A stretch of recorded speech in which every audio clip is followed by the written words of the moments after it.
as we look to end 2020 and look ahead to 2021, there are some things that we would really like to leave in 2020. But before I get into all that, let me welcome you back to my channel. My name is Ayanna, and this is Beyond Committed, where we talk about everything from life, faith, family, marriage, motherhood, and everything between, and we take them beyond. If this is your first time here, welcome, and I'm so glad you stopped by. And make sure you're not a stranger. Make sure you press that subscribe button below and then turn on your notifications so you don't miss a video. All right, now let's dive right in.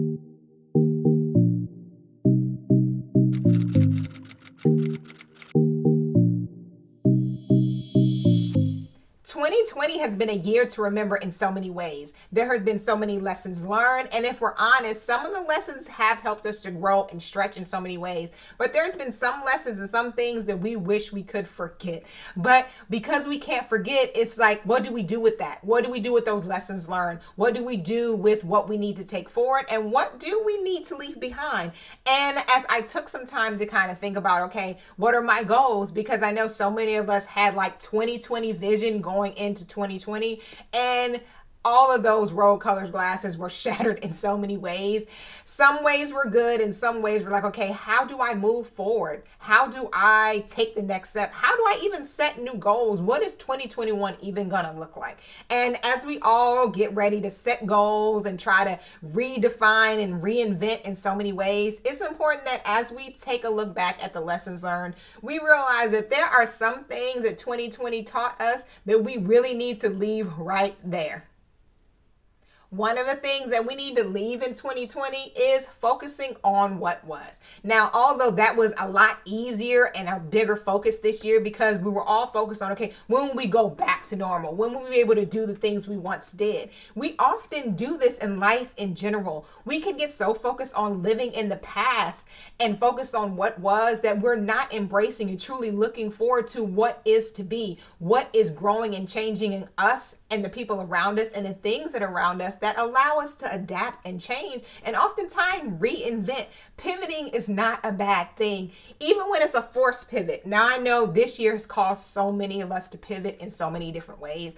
So many of us to take really closer looks at, okay, what are we doing? What are we not doing? How do we want to move forward? How can we move forward? But in order for us to truly move forward and look to the next thing and truly look ahead to 2021 and the years to come, we have to make sure we're not so focused on what was, what we used to do, how things were, because they may not go back that way, not just in regards to 2020, but as we grow in different areas of our lives, in relationships, if we get married, have kids, all of those things change. I can remember when my husband and I first got married. I mean, that newlywed bliss was awesome. We can kind of get up and go or not do anything. We could have a plan or not have a plan, and life kind of just went along as we wanted to.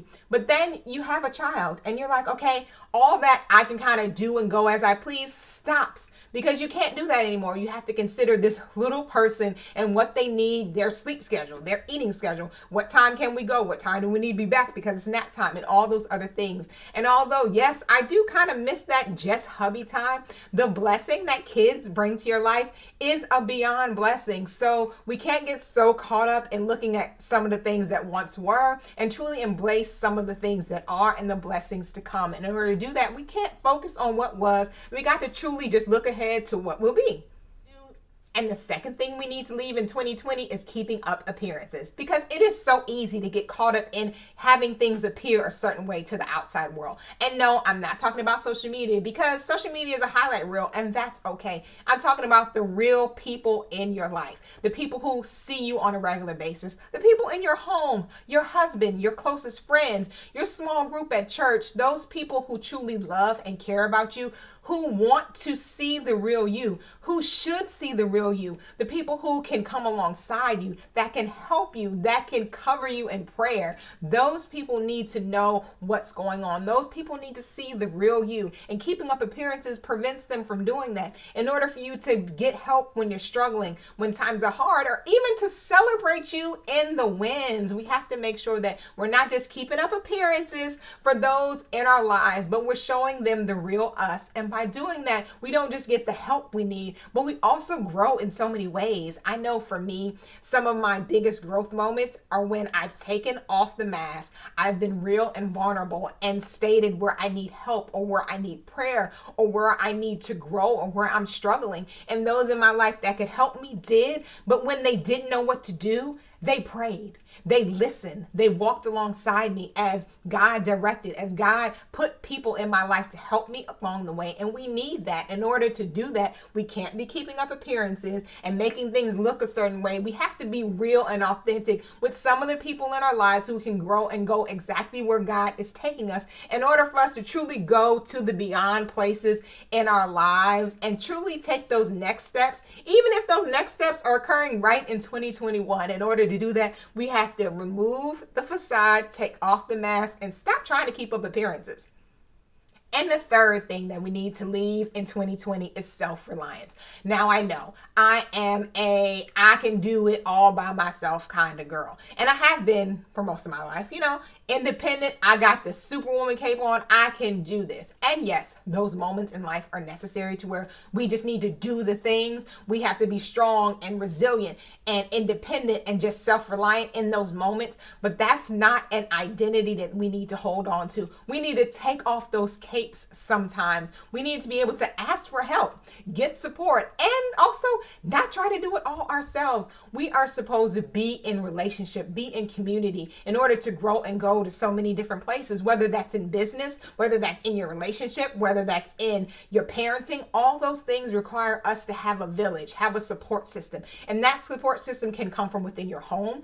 That support system can come from those you know, or that support system can come from those you don't know yet, whether you get a coach or a therapist, and all the things and all the people in our lives that kind of help us to grow and go to the next thing. We can't be so stuck on, I can do this all by myself and taking the world on our shoulders, that we lose sight of the fact that we need other people to do this. We need other people to grow. We need other people to go from where we are to where we want to be. And although no, everybody should not be along on the ride, you do need some people in your life that you can rely on, that you can trust, that you can look to, that you can seek advice, you can seek guidance that will help you grow and go, whether that's in your business or in your relationship or just in life. And there's so many ways for you to do that. But in order to do that, we have to let go of the self-reliance and realize that we don't have to do it all. And wearing that cape sometimes gets heavy.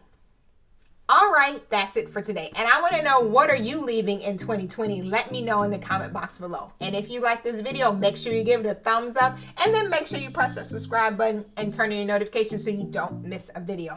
All right, now until I see you again, bye.